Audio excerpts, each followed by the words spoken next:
It's time to take an in-depth look at E3D's newest hot end ecosystem, the RapidChange Revo. You get the new quick swap nozzle brakes, a new self-regulating heater, an optional smaller form factor, significantly better performance, and a new patent package that makes sure nobody will ever be making nozzles or heaters without E3D's approval. After using the Revo for a couple of weeks and putting it through one of the most extensive testing sets I've ever done on a product, I've got some thoughts, graphs, and numbers I want to share with you. And I also want to share today's sponsor with you, private internet access. Look, there are plenty of VPN services around, but this is the one that I actually personally use. A while ago, I compared VPN providers, and private internet access ended up being the one that checked all the boxes for features like port forwarding, a no-log policy, and fast service without throttling or filtering, while also being one of the most affordable options. Their client is open source, but you can use any of your own OpenVPN or WireGuard compatible clients as well. Private internet access has service in over 75 countries, so when I want to experience the internet from the great country of Kazakhstan, I can. Also works with any of your favorite streaming services. You can use a single private internet access subscription with up to 10 different devices at the same time, and when you sign up for the 3-year plan, I did, it comes out to less than $2 a month. Plus, if you use this link, also down in the description below, you get an extra 4 months for free. You don't get those if you don't use the link.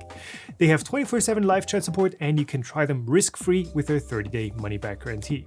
Thanks again to Private Internet Access for sponsoring this video. Let's get started with the disclosure. E3D sent me these parts free of charge to try out. I do not have to send them back when I'm done. No money changed hands, and E3D does not get any influence in this review, but the links in the description below where you can buy the Revos are affiliate links. Just wanted to point that out. So, this is it. E3D's RapidChange Revo system. It's not called V7, and I think that makes a lot of sense, but that's something I want to get to later. The essence of Revo is the new nozzle brake, which combines what used to be a separate nozzle and heat brake into a single part, as well as the new heater core, which used to be a separate heater block, heater cartridge, and thermistor. You still do need a heatsink for the cold side of the hot end, and you get the choice of using Revo 6, which size-wise is completely compatible with the old V6 form factor, and that's what I used to upgrade one of my Mark IIIs. Then you get the Revo Mini heatsink, which is a lighter and smaller version that instead uses an M12 by 1.5 thread for mounting, for example, to the effector of Delta printers. Then there's also the Revo Voron heatsink that has a couple of female threads in the top, and of course there's also Revo Hemera, which is E3D's extruder that has the heatsink for the hot end built right in. The Revo nozzle brakes use the exact same thread pattern as the old Hemera, so you can mix and match kind of the parts between the ecosystems. The only difference is that Revo heaters and Revo heatsinks have a little groove that lets a spring catch, and this keeps the heater pressed down when everything is assembled and holds it in place when you swap a nozzle brake. I think that is pretty well done. So let's get started with, of course, the headlining feature, the quick swapping nozzles. There's no hot tightening anymore. You don't need any tools. You just unscrew it with your fingers and screw in the new one, right? Well, I wouldn't blame you if you thought it was really that quick and easy, because one thing that seems to get ignored conveniently everywhere is, the filament that is loaded up. And as long as that is still welded to the inside of the nozzle brake, you can't unscrew it. So you'll first need to heat up the hot end to at least a point where you can cold pull the filament, and then depending on how hot you got it, you might need to let it cool off again, because even though, the mini silicone sock does provide some insulation for you when you grab the nozzle while it's hot, there are still large surfaces that have no insulation on them, so at that point it's still quite easy to burn your fingertips. I timed myself futzing around with the V6 in the Mark III, and even with having to grab extra tools, it took me pretty much exactly 2 minutes to swap the nozzle, plus heat up time. With Revo in the same constellation, it took me just 40 seconds, plus the time to heat up and remove the filament. Because you need to use your fingers, the fan shroud is now actually getting in the way and slowing you down. It is still faster than swapping a V6 nozzle, and yes, you don't have to torque down the Revo nozzle brakes to get a leak-free experience, and you're more likely to damage stuff on an old V6 in the process, but I think the speed of the nozzle change is actually being hyped up a bit too much for the comparatively little amount of speed you gain. After all, the Mosquito still handily beats both of these in nozzle change time, but to be fair, that is also a much more expensive hot end. One thing that was pointed out to me on Twitter was how Revo changes the accessibility of the hot end. A couple of things that I'm seeing that are changing. If you are less dexterous with your bare fingers, you'll probably need to find a way to use tools to change the nozzle. You know, peel off the silicone sock and grab it with some needle nose pliers, for example. The color coding on the nozzle sizes was pointed out to me as being helpful if you're not great with visually discerning the amount of dots on a nozzle that is used to mark the size of it. But on the other hand, if you have a color vision deficiency, they might be hard to discern just by the color of the silicone ring. So the nozzles all have their sizes engraved under the silicone ring in plain numbers too. Overall, I think it's good moves in the right direction, and the changes make using and servicing Revo at least more convenient for lots of people. Let's move on to the performance of Revo, and I am quite excited about what I found here. So, of course, the first step for me was just using the hot end for a while. I replaced the V6 variant that comes default on the Mark III with a Revo 6, and I'm happy to report that swapping them out is super easy, barely an inconvenience. You do need to make the wiring work for you and shorten the Teflon tube that creates that transition between the extruder body and the hot end heatsink, but other than that, it just works. If you want, you can run a PID tune, and I did that, but even with the default settings for V6, temperatures on Revo were nice and stable for me. Because the heater is actually less bulky than V6, you're not going to run into any clearance issues with the fan shroud, the part cooling fan shroud that is, or any other bits on the carriage. And because the length of the Revo 6 is designed to be identical to V6, you don't need to make any drastic adjustments with the bed leveling sensor either. You just run a nozzle offset cycle and you're good to go. I printed a bunch of test parts with the exact same G-code on V6 and Revo 6, and they both look great. No surprises there. There is maybe a bit less stringing on Revo, but one thing I noticed while removing the V6 was that the Teflon filament guide was already well worn out. So just having replaced that with a fresh one could easily explain the stringing improvements too. I printed parts in Prusa Mint PLA, PTG, and the PC blend, and both hot ends easily managed them and had no problem getting up to and maintaining temperature even for the polycarbonate blend, which prints at 275 degrees Celsius. I also kept on using Revo for just, some regular printing, like this sort of stuff. And all the profiles that I tried in Prusa Slicer that are tuned for the V6 for different nozzle sizes and different materials work perfectly well with Revo as well. So overall, swapping to Revo has been a super smooth and hiccup-free experience. But, honestly, you kind of have to expect that it prints well at this point, right? E3D wouldn't release a hot end that is worse than its 8-year-old predecessor at the one thing that it's supposed to do. So of course, I set up a couple of tests to somewhat objectively measure the performance of Revo versus V6, and I may have gone a bit overboard. But you know how it is when you just start going, just one more test. So the first thing I wanted to look into was extrusion force. How hard does the extruder have to push filament at a certain feed rate to get it through the hot end? What this tells us, to an extent, is how good the hot end is at melting filament before it has to squeeze through that constrictive nozzle.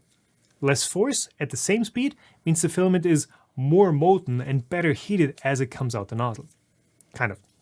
So for this, I built a quick and dirty testing rig that has a 3D printer mainboard running Marlin 2.0, a trademark infringing E3D extruder, and a mount for a hot end, in this case the Revo mini heatsink, that just sits on a kitchen scale. Because I'm taking out the Bowden coupler out of the Revo mini heatsink, the hot end is actually free to move up and down here, and any force from the extruder pushing the filament down will be registered by the scale.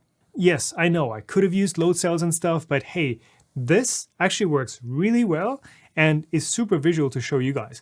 It's just a bit more effort for me to use than if it was fully automated. I did all these tests with dust filament PLA and PTG, and in the charts in red, we've got the 0.4mm Revo pitted against a 0.4mm V6, and in green, the 0.8mm Revo against a 0.8mm Volcano. First off, different extrusion forces at different temperatures. done at about 5 cubic millimeters per second, which is the speed that the Mark III lays down filament when it's doing infill in its default quality print setting.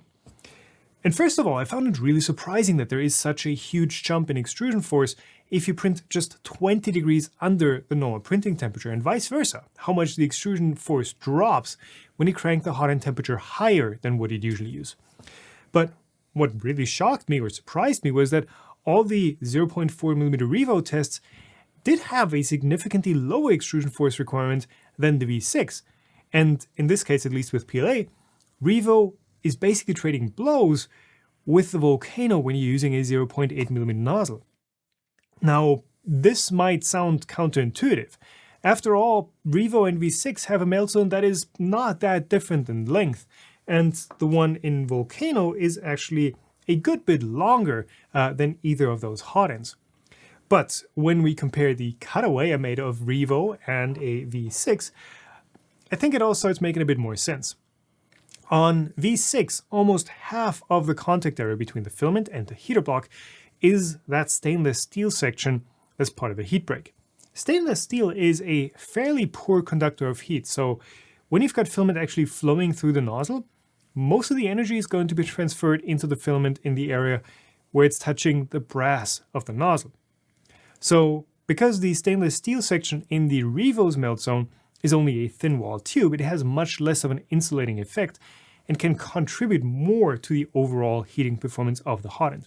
There could also be other effects like different surface finishes between Revo and V6, or even the fact that half molten filament in the stainless steel section on V6 and Volcano might have a higher drag against the surface versus the fully molten stuff that you might see in the Revo nozzle breaks. I don't know for sure, but look, the results are what they are. Revo is a system that requires much less effort from the extruder than V6. By the way, don't mind this massive gap in the way that the stainless steel tube is pressed in. E3D sent out these faulty nozzle kits to reviewers. They print just fine, but they're longer than they should be. So after swapping with a correctly assembled 0.4mm nozzle, which all of the ones that are included with the hot ends were, I always had to readjust my nozzle offset. This should be fixed for all the retail nozzles, but it probably doesn't hurt to double check that all your extra Revo nozzles are in fact the correct length. So back to melting performance. I did a bunch more tests to verify this, not just looking at different temperatures, but this time also at different flow rates, feed rates, and the results are the same. Revo consistently has 10 to 15% lower extrusion force requirements than a V6 with the same 0.4mm nozzle size, and is basically on par with Volcano when using a 0.8mm one. Bravo! This is what I'm talking about when I'm saying I'm more excited about the performance upgrades than the quick swap feature. You're now getting Volcano level meltage just as your new default.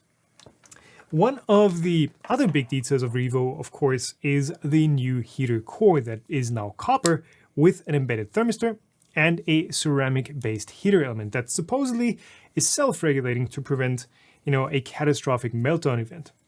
So, as the heater gets warmer, the heating power should drop, which should give you a faster heat up while it's still cold, but also a strong cutoff at higher temperatures. So first, I wanted to know how much faster Revo was actually heating. And the problem here is that, sure, you can go by what the thermistor is reading and in turn what your printer is telling you, but because the thermistor is now much more closely coupled to the heater versus being on the opposite side of the aluminum block on V6, Revo will actually over-report the temperature during heat up by quite a bit.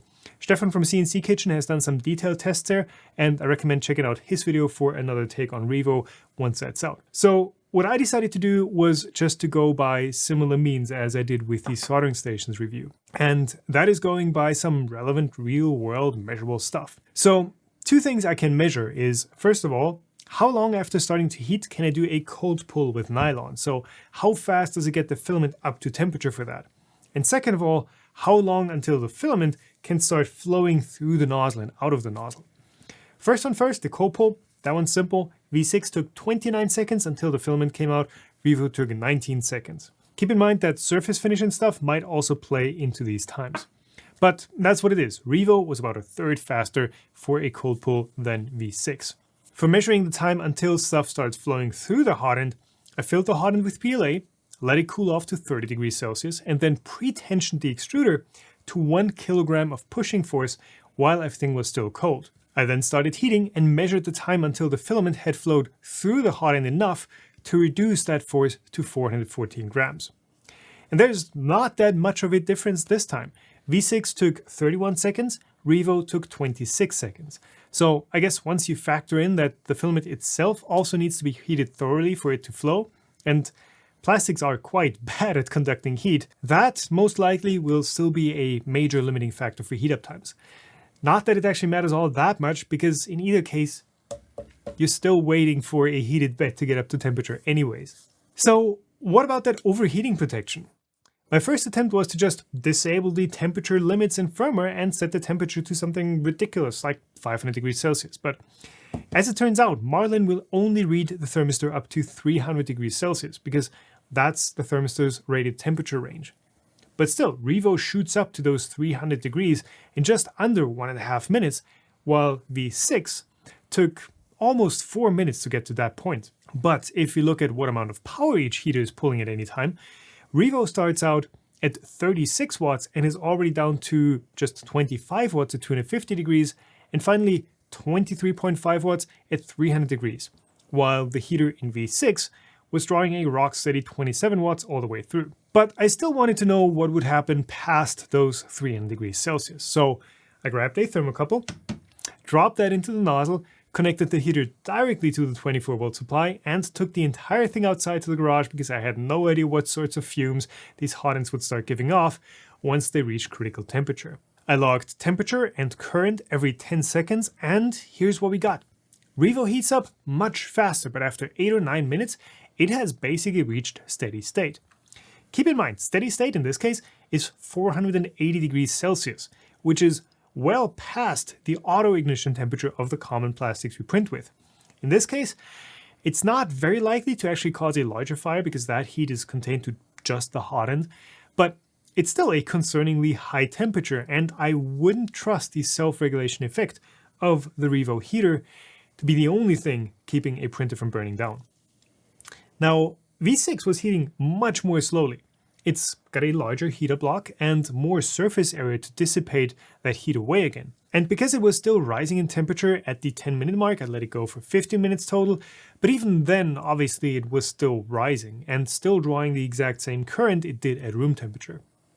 But even an open-loop heating system like this follows a limited growth curve, and doing a quick geometric approximation of that exponential function that this is based on, I can pretty confidently say that the ultimate temperature of a V6 is between 460 and 470 degrees Celsius. Add in the fact that the garage was pretty cold, and you get basically the same 480 degrees Celsius with Revo or a 30-watt V6. But just for reference, that would mean a 40-watt V6 would likely get to about 630 degrees Celsius. Ouch. So what do we get? A new hot end with more flexible form factors, significantly better performance, that's easier to use too? Yeah, exactly. But there's also a couple of trade-offs you're going to have to make. The first one is price, and this one has 3 individual aspects to it. Yes, every Revo hot end is more expensive than its V6 equivalent. That's kind of expected. But second of all, because everything is more tightly integrated now, replacement parts are also significantly more expensive. You wear out a nozzle, well, you're throwing away the heat break too, and you're getting a new nozzle break at over 4 times the cost. And vice versa, crash the hot end, bend the heat break, the nozzle needs to go too, because it is now one and the same part. On the upside, it is much easier to actually swap on, and swapping a nozzle break on Revo is something you can actually have people like teachers or other inexperienced 3D printer operators do without potentially ruining the entire hot end. So I guess that makes it cheaper in the long run again. It's similar with parts like the thermistor and heater cartridge now being fused together into the heater core instead of being like individually serviceable parts. Honestly, in this case, I don't think that is a problem at all. You really have to abuse these parts on V6 to break them. And I have not broken a thermistor in a long time. And the Revo heater with the new strain relief should be basically indestructible now. But third, E3D now have this entire system on lockdown.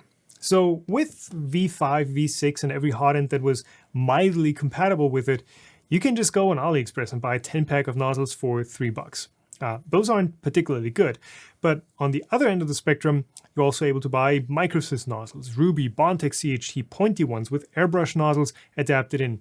You can even use the ones from their competitor Slice Engineering if you so desire. These all have the same simple M6 thread that anyone can make nozzles for, and in fact, anyone could make any component of the hot end. You weren't allowed to call it E3D, that's fair, but you can make and sell them. With Revo, the only part that anyone can make without E3D's approval is heatsinks. That's it. Because, as I understand it, everything below the heatsink is pretty tightly protected by E3D with patents or design patents. They've only published one European design patent so far, which can potentially stay valid for a total of 25 years, but I'm sure there are plenty more that are already registered. And, I just don't think that we'll see the same sprawling ecosystem of innovation and creative use of the parts as we did with V6. I mean, even at launch right now, literally the only nozzles you can get are the 4 different sizes in brass. Sure, these are excellent parts, they're super well made, and they're totally fine for 99% of use cases. But as of right now, there isn't even an option for printing abrasive filaments yet, like glow-in-the-dark or the various fiber-reinforced ones.